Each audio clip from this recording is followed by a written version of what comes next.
ನಡೆದ big impact ವಾರದ ಇಂದಷ್ಟೇ ಅನಧಿಕೃತ ನಾಮಫಲಕಗಳ ತೆರವು ಯಾವಾಗ ಎಂಬ ಶೀರ್ಷಿಕೆಯೊಂದಿಗೆ ವಿಶೇಷ ವರದಿ ಪ್ರಸಾರ ಮಾಡಲಾಗಿತ್ತು. ಇದರಿಂದ ಕಾರ್ಯಪ್ರವೃತ್ತರಾದ ಅಧಿಕಾರಿಗಳು ನಾಯಿಕೊಡೆಗಳಂತೆ ತಲೆ ಎತ್ತಿದ ಬೃಹತ್ ಜಾಹೀರಾತು ಫಲಕಗಳನ್ನ ತೆರವುಗೊಳಿಸಲು ಮುಂದಾಗಿದ್ದಾರೆ. ಎಸ್, ನಿಜಕ್ಕೂ ಇದು ಪಿಟಿವಿ ನ್ಯೂಸ್ ಕನ್ನಡ ಸ್ಪಷ್ಟ ಗೆಲುವು.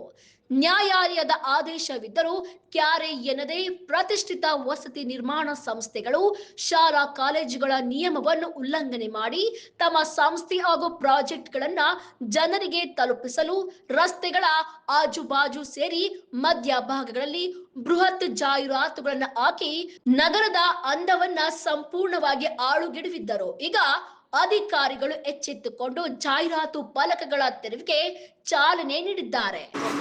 ಸರ್, ಇದು ನಮ್ಮ KRDCL ರಸ್ತೆ. ಇಲ್ಲಿ ಅನಧಿಕೃತವಾಗಿ ಅವರು ಗ್ಯಾಂಟ್ರಿ ಬೋರ್ಡ್ ಹಾಕ್ಕೊಂಡಿದ್ರು. ಅದಕ್ಕೆ ಇಷ್ಟು ದಿನ ಕೋರ್ಟಲ್ಲಿ ಸ್ಟೇ ಇತ್ತು. ನಿನ್ನೆ ಸಂಜೆ ಕೋರ್ಟಲ್ಲಿ ಲೋವರ್ ಕೋರ್ಟಲ್ಲಿ ಡಿಸ್ಮಿಸ್ ಆಗಿದೆ. ಹಾಗಾಗಿ ಇವಾಗ ತೆರವು ಕಾರ್ಯ ನಾವು ಶುರು ಮಾಡಿದ್ದೀವಿ ಸರ್. ಸೊ ಇಲ್ಲಿರೋದಕ್ಕೆ ಯಾವುದಕ್ಕೂ KRDCLinದ ನಾವು ಯಾರಿಗೂ ಪರ್ಮಿಷನ್ ಕೊಟ್ಟಿಲ್ಲ, ಮತ್ತು ವಿತೌಟ್ ಪರ್ಮಿಷನ್ ಎಲ್ಲ ಮಾಡಿರೋದು. ಸೊ ಕೋರ್ಟ್ ಸ್ಟೇ ಡಿಸ್ಮಿಸ್ ಆಗಿರೋದ್ರಿಂದ ಎಲ್ಲ ಶುರು ಮಾಡಿದ್ದೀವಿ. ಬೂದಿಗೆರೆ ಕ್ರಾಸಿಂದ ಶುರು ಮಾಡ್ಕೊಂಡು ಹೋಗಿದ್ದೀವಿ ಸರ್. ಮಂಡೂರವರೆಗೂ ಇದೆ ಗ್ಯಾಂಟ್ರಿ ಬೋರ್ಡು. ಸೊ ಅಲ್ಲಿವರೆಗೂ ನಾವು ತೆಗೆಸ್ತೀವಿ ಸರ್. ಇದು ಗೊತ್ತಿಲ್ಲ ಸರ್ ನಮಗೆ, ಯಾರ್ಯಾರ್ದು ಬೋರ್ಡ್ ಏನೂ ಗೊತ್ತಿಲ್ಲ ನಮಗೆ KRDCLಗೆ.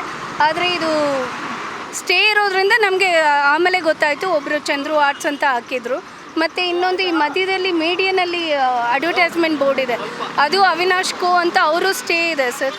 ಸೊ ಇವಾಗ ಗ್ಯಾಂಟ್ರಿ ಬೋರ್ಡ್ದು ತೆರವಾಗಿದೆ ಡಿಸ್ಮಿಸ್ ಆಗಿರೋದ್ರಿಂದ. ಸೊ ಈಗ ಗ್ಯಾಂಟ್ರಿ ಬೋರ್ಡ್ ನಾವು ತೆಗೆಸ್ತಾ ಇದ್ದೀವಿ ಸರ್. ಮಹದೇವಪುರ ಕ್ಷೇತ್ರದ ಬೂದಿಗೆರೆ ಕ್ರಾಸ್ನಿಂದ ಮಂಡೂರುವರೆಗೆ ಜಾಹೀರಾತು ಫಲಕಗಳನ್ನು ತೆರವುಗೊಳಿಸಲು ಸರ್ವ ಸನ್ನದ್ಧರಾಗಿದ್ದಾರೆ. ಎಇಇ ಕವಿತಾ ನಾರಾಯಣ ಅವರ ನೇತೃತ್ವದಲ್ಲಿ ಕಾರ್ಯಾಚರಣೆ ನಡೆಯುತ್ತಿದ್ದು, ನ್ಯಾಯಾಲಯ ಆದೇಶ ಪತ್ರವನ್ನ ಕೈಯಲ್ಲಿಡದೆ ತೆರವು ಕಾರ್ಯಾಚರಣೆ ನಡೆಸ್ತಾ ಇದೆ.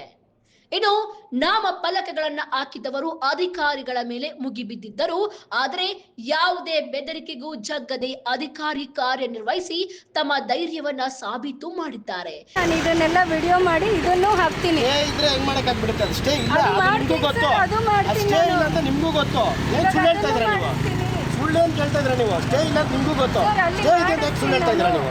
ಮಾಡಿಸ್ತೀನಿ ಸರ್. ಒಬ್ಬೊಬ್ಬರಿಗೂ ನ್ಯಾಯ ಮಾಡ್ತಾ ಇದ್ದೀರಾ ನೀವು? ಮಾಡಂಗಿದ್ರೆ ಒಂದು ಕಡೆಯಿಂದ ಮಾಡಿ. ಕೆಲ ಕಾಲ ಅಧಿಕಾರಿಗಳು ಜಾಹೀರಾತುದಾರರಿಗೂ ಉದ್ವಿಗ್ನ ವಾತಾವರಣ ನಿರ್ಮಾಣವಾಗಿತ್ತು. ಸ್ಥಳದಲ್ಲಿದ್ದ ಆವಲಹಳ್ಳಿ ಪೊಲೀಸರು ಪರಿಸ್ಥಿತಿಯನ್ನ ಹತೋಟಿಗೆ ತಂದಿದ್ದಾರೆ. ಅಕ್ರಮಗಳ ವಿರುದ್ಧ ಸಮರ ಸಾರಿರುವ ಅಧಿಕಾರಿಗಳ ಕಾರ್ಯಕ್ಕೆ ಮೆಚ್ಚುಗೆ ವ್ಯಕ್ತವಾಗಿದೆ. ಕ್ಯಾಮರಾ ಪರ್ಸನ್ ವಿಶ್ವನಾಥ್ ಜೊತೆ Ravi N, PTV news Kannada, Bengaluru.